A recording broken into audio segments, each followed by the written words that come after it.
इसकी ही बात कर लेते हैं। अब हम लोग फोर्स को फिजिकली देख नहीं सकते हैं, we can not see force और force can not be seen. हम लोग ताकत जो लग रही है उसको देख नहीं सकते हैं, but we can feel it, लेकिन हम उसको महसूस कर सकते हैं। कैसे? Due to changes brought about by it in objects around us. जो भी हमारे आसपास चीजें हैं, फोर्स जो उनमें इफेक्ट ला रही है, जो इफेक्ट प्रोड्यूस कर रही है उन चीजों में, उससे हमको लगता है कि फोर्स अप्लाई हो रही है। जब भी कोई चीज रेस्ट में होती है तो उसकी स्पीड जीरो होती है, यानी जब भी किसी चीज की स्पीड जीरो होती है, इसका मतलब वो रेस्ट की स्टेट में है, it is in state of rest. जब भी कोई चीज की स्पीड जो है और एक पर्टिकुलर डायरेक्शन उसकी है, इसका मतलब वो स्टेट ऑफ मोशन में है।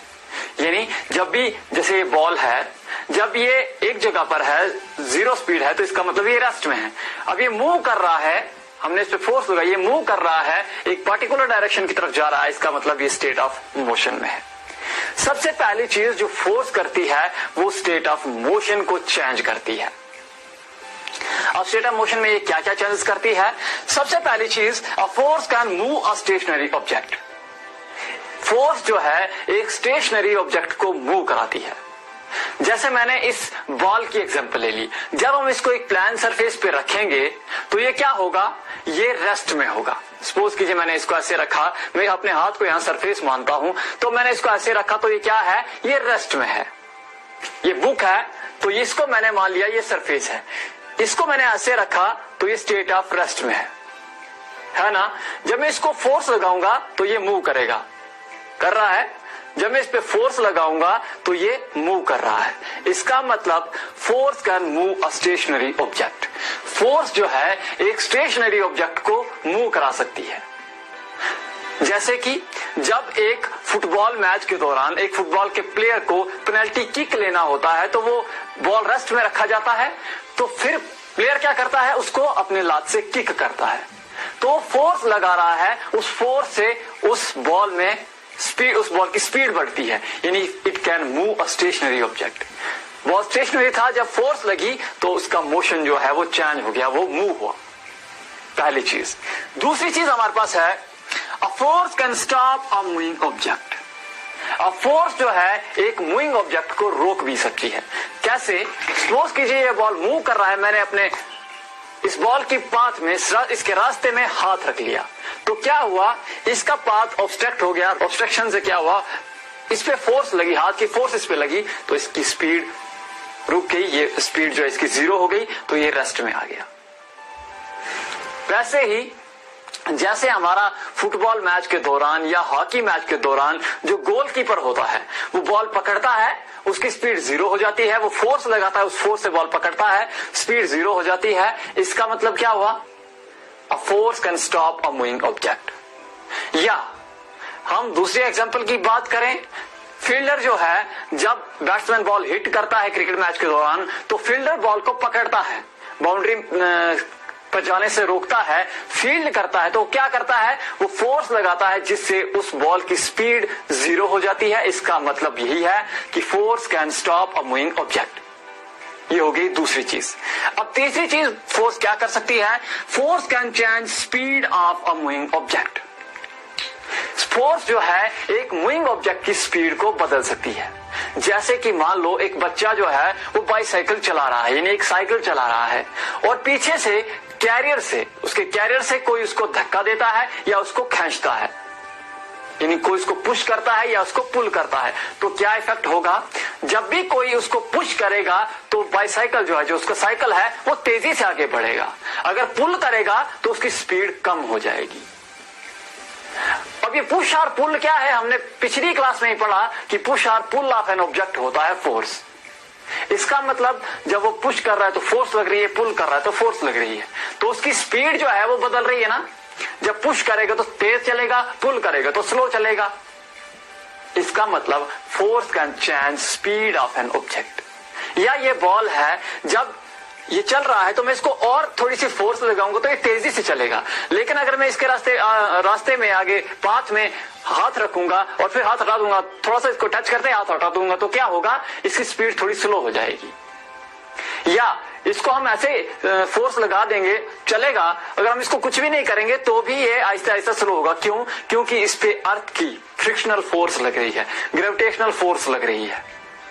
ठीक है, उसके बाद अगला है force can change direction of motion of an object. अब एक मूविंग ऑब्जेक्ट जो है उसकी डायरेक्शन फोर्स चेंज कर सकती है। फॉर एग्जाम्पल, बॉलर जो है क्रिकेट मैच के दौरान बॉल फेंकता है, ठीक है, तो बॉल कैसे जा रही है? स्ट्रेट डायरेक्शन में जा रही है। जब बैट्समैन उसको बैट से हिट करता है तो जो बैट की फोर्स है वो क्या करती है? वो उस डायरेक्शन को, मोशन के डायरेक्शन को, उस बॉल के मोशन की डायरेक्शन को चेंज करती है, बाउंड्री की तरफ भेजता है। ठीक है, इसका मतलब क्या हुआ? डायरेक्शन चेंज हो रही है मोशन की ड्यू टू फोर्स। दूसरी एग्जांपल, जैसे एक हॉकी मैच होता है तो हॉकी मैच के दौरान जो हॉकी स्टिक होती है प्लेयर के पास, वो बॉल की डायरेक्शन को चेंज करता है, उसकी मोशन को चेंज करता है। या हम सपोज कीजिए हमारे पास ये रूलर है, ये एक वुडन स्केल मेरे पास है, मैं इसको यहां पे रख लेता हूं। अब जैसे यहां पे ये तो वर्टिकल सरफेस है, अगर मैं एक हॉरिजॉन्टल सरफेस पे रखूं, प्लान सरफेस पे रखूं, ये बॉल को अगर मैं इसको ऐसे रखूंगा सरफेस पे और इस बॉल को मैं यहां से इस पे स्ट्राइक करवाऊंगा तो क्या होगा? ये यहां पर पड़ने के बाद रिफ्लेक्ट होगा, यानी कि वहां से रिबाउंड होकर दूसरी डायरेक्शन में जाएगा। तो क्या हुआ? ऑब्स्ट्रक्शन है आगे, तो उसके बाद उसकी डायरेक्शन चेंज हो गई। तो इससे हमको क्या पता चला कि force can move a stationary object, force can stop a moving object, force can change speed of moving object and force can change the direction of motion of an object. अब दूसरी चीज है force can change shape of an object. Force एक object की shape बदल सकता है। कैसे? हमारे घर में, हमारे किचन में हमारी मदर जो है वो चपातीस बनाती है ना, या आटा जो है उसको गूंदा जाता है। तो देखो, जब फोर्स लगती है तो पाउडर जो आटा है हमारा, पाउडरी जो आटा होता है, जब उसको पानी वगैरह पानी भिगोते हैं जब उस आटे को, तो गूंदते जब हैं तो गूंदने से क्या होता है? उसकी शेप बदलती है। फिर जब उस आटे को पेड़े बनाकर उसके चपातीस बनाए जाते हैं तो उसकी शेप बदलती है। फोर्स लग रही है, शेप बदल रही है। हमारे पास लोहे का कोई ऑब्जेक्ट ले लो, कोई इंप्लीमेंट ले लो, तो जब वो पहले ऐसा नहीं था, लेकिन वो क्या था? वो एक पीस ऑफ आयरन था। जब हम उसको आयरन स्मिथ के पास ले गए, आयरन स्मिथ का मतलब होता है लोहार, जब हम उसको लोहार के पास ले गए, वो उसको क्या करता है? गर्म करता है और उस पर क्या करता है? फोर्स लगाता है, उसको पीटता है और उसका एक ऑब्जेक्ट जो है, एक इंप्लीमेंट जो है वो तैयार करता है। फोर्स लग रही है, ऑब्जेक्ट की या जो हम कहेंगे वो पीस ऑफ आयरन की शेप चेंज हो रही है। मेरे पास यहां पर ये रबर है, ये देखो ये रबर है ना, ये इतना सा है, लेकिन जब मैं इस पे फोर्स लगाऊंगा तो इसकी क्या हो रही है? शेप चेंज हो रही है। इसका मतलब force can change shape of an object. या मेरे पास यहां पर ये एक कॉइल है, हीटर कॉइल, तो मैं इसको देखिए यहां पर है, जब मैं इसको स्ट्रेच करूंगा तो क्या हो रहा है? इसकी शेप जो है वो बदल रही है ना, बदल रही है ना। तो इसका मतलब ये हुआ कि force can change shape of an object. अब ये तो बात होगी कि इफेक्ट क्या होता है जब भी किसी ऑब्जेक्ट पे फोर्स अप्लाई होती है। अब बारी आ जाती है कि टाइप्स ऑफ फोर्सेस कौन कौन सी हैं।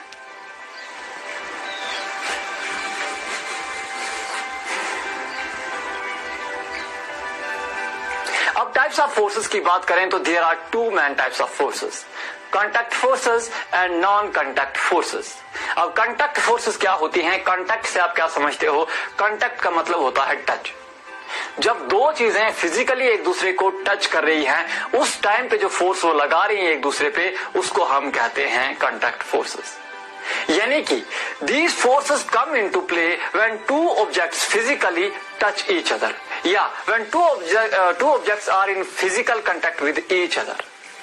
दो ऑब्जेक्ट्स, कौन कौन से ऑब्जेक्ट्स? एक वो ऑब्जेक्ट जो फोर्स एक्सर्ट कर रहा है और दूसरा वो ऑब्जेक्ट जिसपे फोर्स एक्सर्ट हो रही है।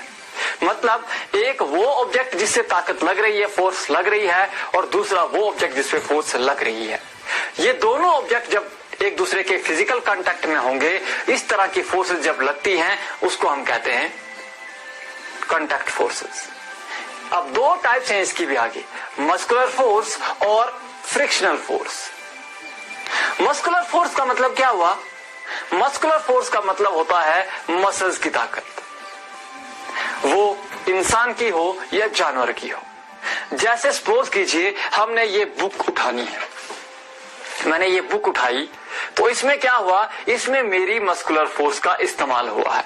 हमने एक पानी की बाल्टी उठानी है, हमने एक पानी की बाल्टी उठानी है, पानी से भरी हुई बाल्टी उठानी है, तो इसमें क्या हो रहा है, हमारी मस्कुलर फोर्स लग रही है। अब हमारा हाथ और पानी की बाल्टी का वो हैंडल जो है वो टच में है। जब मैंने ये किताब उठाई तो मेरी किताब के साथ मेरा हाथ टच में है, कांटेक्ट में है। जैसे कि मान के चलिए कि हमने किसी एक हैवी बॉक्स को पुल करना है, खींचना है, तो हम लोग क्या करेंगे, रस्सी लगाएंगे या कुछ भी करेंगे, लेकिन टच में रहेंगे, फिजिकल कांटेक्ट में रहेंगे। तो ऐसी फोर्सेस जब फिजिकल कांटेक्ट में होते हैं दो ऑब्जेक्ट्स, उनको हम कहते हैं कांटेक्ट फोर्सेस। दूसरी एग्जांपल है जैसे फ्रिक्शनल फोर्सेस। ये दूसरी टाइप की जो कांटेक्ट फोर्स है वो है फ्रिक्शनल फोर्स। फ्रिक्शन का मतलब क्या होता है, जब भी एक ऑब्जेक्ट दूसरे ऑब्जेक्ट पे मूव करता है, जब भी एक ऑब्जेक्ट दूसरे ऑब्जेक्ट पे मूव करता है या एक सरफेस पे एक ऑब्जेक्ट मूव करता है, तो जो सरफेस है वो उस पर एक फोर्स लगाता है जो कि opposite to direction of motion of object होती है। मतलब क्या हुआ, सपोज कीजिए मेरे पास ये बॉल है, ये इस बुक पे मूव कर रहा है, ये बुक जो है इसकी सरफेस को मैं सरफेस मान रहा हूं, ये मूव कर रहा है ना, ऐसे मूव कर रहा है आगे को, तो ये जो सरफेस है ये इस पर एक फोर्स लगाती है जिसको हम कहते हैं फ्रिक्शनल फोर्स। ये फोर्स इसकी मोशन के अपोजिट डायरेक्शन में होती है। ठीक है, यानी कि जो भी मोशन की डायरेक्शन है, ऑब्जेक्ट के मोशन की डायरेक्शन है, उसके अपोजिट होती है डायरेक्शन ऑफ फ्रिक्शनल फोर्स। अब इससे क्या होता है, ऑब्जेक्ट थोड़ी देर तक जाएगा और वो रुक जाएगा, स्पीड स्लो होते होते आहिस्ता आहिस्ता वो रुक जाएगा। क्यों? Due to action of frictional force. उसमें दो तरह की फोर्सेस एक्ट करती हैं, एक है फ्रिक्शनल, दूसरी है ग्रेविटेशनल। लेकिन ग्रेविटेशनल में यहां नहीं कहूंगा, हम यहां फ्रिक्शनल की बात कर रहे हैं क्योंकि हम कांटेक्ट की बात कर रहे हैं। तो फ्रिक्शनल फोर्स जो है ये भी कांटेक्ट फोर्स की एग्जांपल है। अब दूसरी होती है नॉन कांटेक्ट फोर्स। अब नॉन कांटेक्ट फोर्स का मतलब ही होता है कि ऐसी फोर्सेस जो बिना कांटेक्ट के भी अप्लाई हो रही है। मतलब दो ऑब्जेक्ट्स का एक दूसरे के कांटेक्ट में आना जरूरी नहीं है इन तरह की फोर्सेस को एक्ट करने के लिए।